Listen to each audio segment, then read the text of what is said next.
So if you want to try out the one-legged stand in terms of these DUI field sobriety tests, here are the instructions. This essentially a police officer or a trooper would ask you to stand facing them and not start the test until they tell you to do so.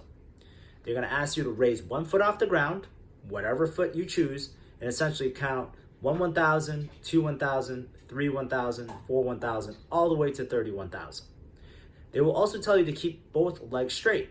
Now the foot that comes off the ground needs to stay off the ground at least 6 inches. But obviously you don't want to put your foot too high up in the air because that's probably also going to be a clue to say you're probably not following the instructions in the best way possible.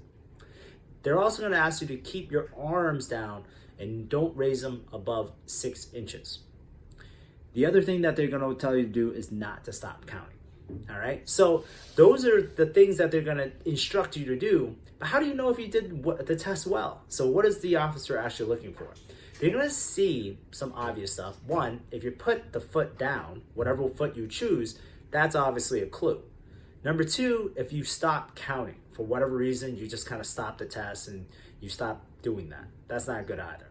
Number three, they're going to see if your arms are coming up above 6 inches and you're using them to essentially balance yourself.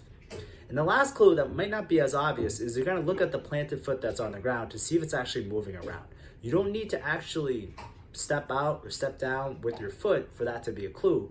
You may have done the other test correctly, but if that foot is moving around, that probably means that you are swaying. So you can give this test a try, see how you do even if you're sober.